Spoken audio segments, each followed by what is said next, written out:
Hello YouTube family, thanks for joining me on this video. Again, if you like these videos, please like, subscribe, and you can ring the bell for notifications.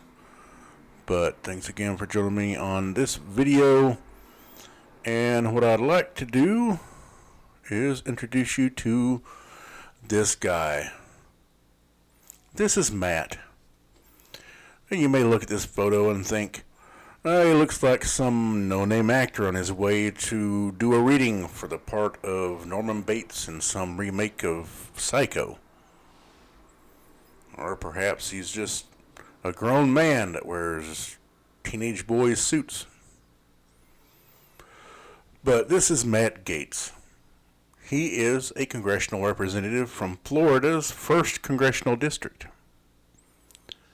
Matt Gaetz, I'm sure, would like to thank his dad because he owes his dad for everything in his life.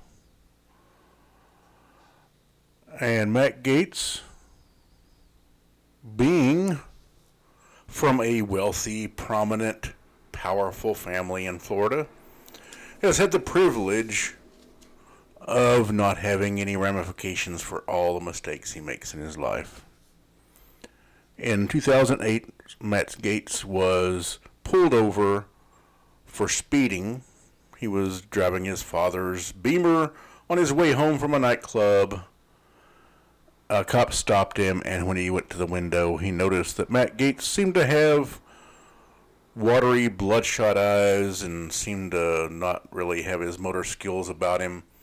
And so he asked Matt Gaetz to step out of the car and do a field sobriety test, which Gaetz promptly refused to do. So Gaetz was arrested, taken to the police station, and there they asked him to do a breathalyzer test, which Matt Gaetz refused to do. According to state law, you're supposed to lose your driver's license for a year if you refuse to do a breathalyzer test. Granted, for drinking and driving, there's all kinds of penalties. Matt Gaetz escaped all of them. His dad was a state senator, Don Gaetz. Along with being a state senator, his father was also quite wealthy. His dad was part owner of a company that did hospice care. And after lobbying Congress to get Medicare to fund the hospice care his company did, they made a lot of money. They ended up selling the company, and the company was later found to be fraudulently filing claims with Medicare. Matt's dad, Don, claimed that, well, we sold the company before it was found out there was fraud, so we have nothing to do with it. Thereby, Don Gaetz escaped any kind of penalties for that. It was the company that they sold the company to that ended up having to settle for $75 million for the fraud case. Matt Gaetz, at the time he was pulled over, was a lawyer in Florida. His dad, of course, was the state senator, and he doesn't even have a DUI on his record. Everything was completely expunged for him. And the cop that pulled him over was forced to resign. That is what happens if you are a douchey kid of a wealthy, prominent family in Florida's 1st Congressional District. You get to take no accountability for your actions. And Matt Gaetz went on to run for a House seat in Florida. Representative Sansom, who Matt Gaetz replaced, who also happened to be a friend of Matt Gaetz, and was forced out of the House due to fraud on his part, connected to a wealthy donor and also a friend and client of Matt Gaetz. Small community there in Niceville, Florida, where Matt Gaetz is from. Funds were allocated towards the Northwest Florida State College. Part of that, $6 million, were earmarked to build a hangar at the Destin Airport for a company owned by J. Odom, who was the wealthy client of Matt Gaetz when he was a lawyer and friend of Sansom. And Odom also just happens to be a large donor to Don and Matt Gaetz in their political careers.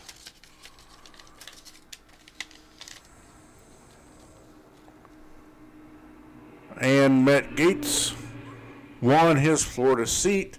He had plenty of money to spend and a head start on running for it since he knew his friend, Representative Sansom, was going to resign.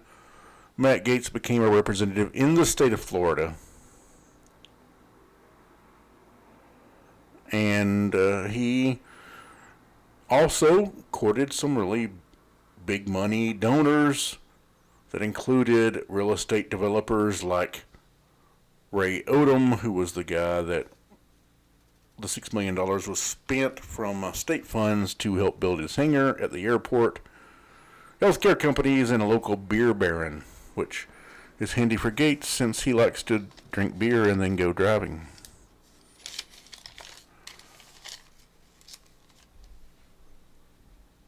Gaetz likes also being on television.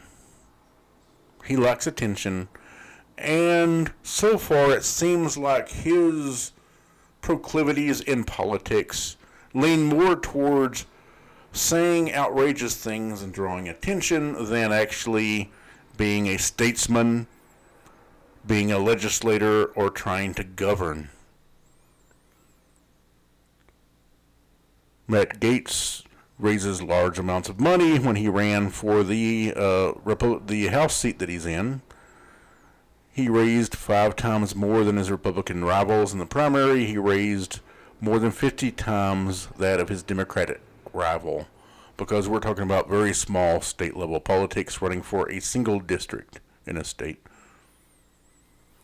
Matt Gaetz has mocked welfare recipients, questioned the literacy skills of black colleagues, and he is constantly coming up with money that it wouldn't seem like he had to donate into his own campaigns. As it turns out, Matt Gaetz is on the board of several companies that his father owns.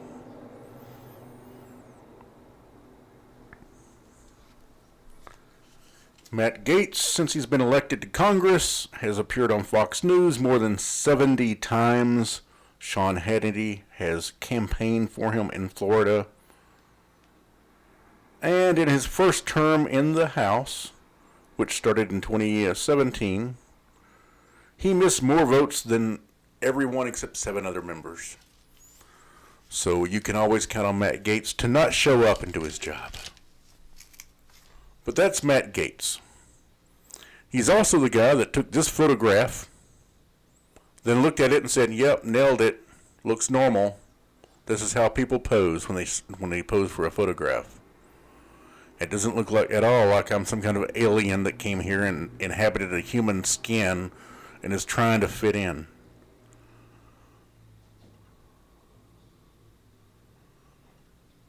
And Matt Gaetz is also here in this photograph in a very similar pose. It could be that he just has no idea what to do with his hands when he's talking to somebody. It could be that maybe he's paralyzed in the arms and his arms just don't move. That doesn't explain the hair. Matt Gaetz is the typical modern Republican that we're seeing get elected nowadays. He's friends with people like Marjorie Taylor Greene, and he loves Donald Trump. How much does he love Donald Trump? This much. On October 5th of 2020, this was his tweet: "I will never love another president again." Matt Gaetz is completely a Trump sycophant. This is the other kind of tweets that Matt Gaetz puts out, which I'm assuming he's in love with Trump's younger daughter, Tiffany Trump. He's put out multiple times tweets as he's seems infatuated with Tiffany Trump. Or maybe it's just he's showing affection to her because he loves her dad so much. But that's Matt Gaetz, the modern young Republican douchebag. The kind of guy who's born into privilege and wealth, has never had to own up for anything in his life. And there was actually a quote from a Florida newspaper from the area he's from that I think sums up Matt Gaetz quite a bit in what they had written about him.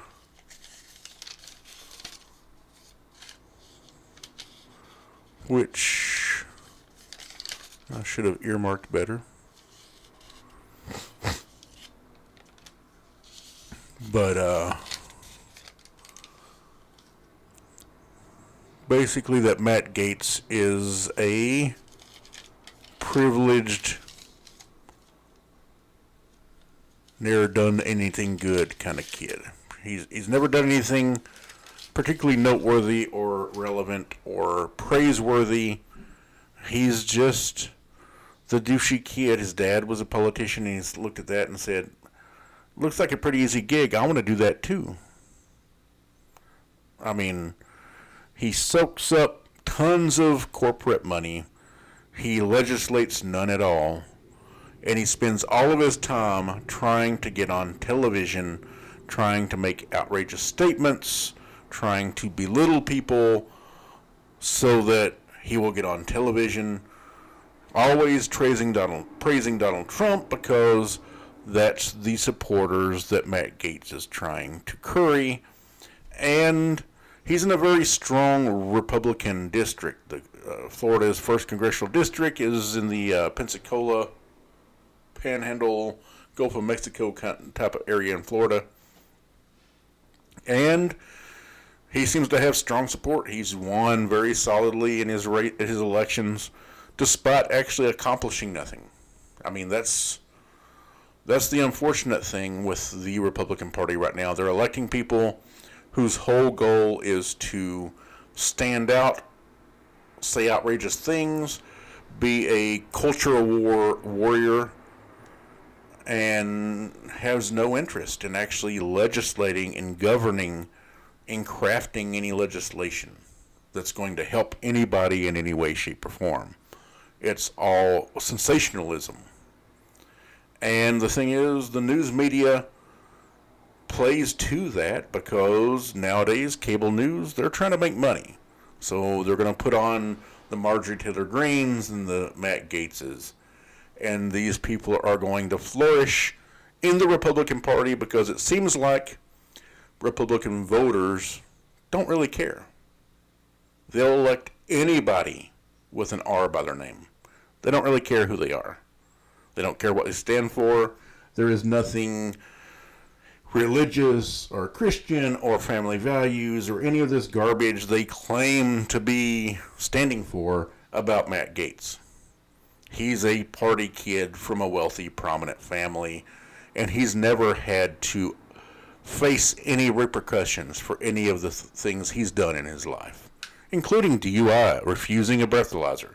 If you or I refused a breathalyzer, we're getting punished. We're going to end up in jail. And like in the state of Florida, where it's mandatory you lose your license for a year, we lose our license for a year.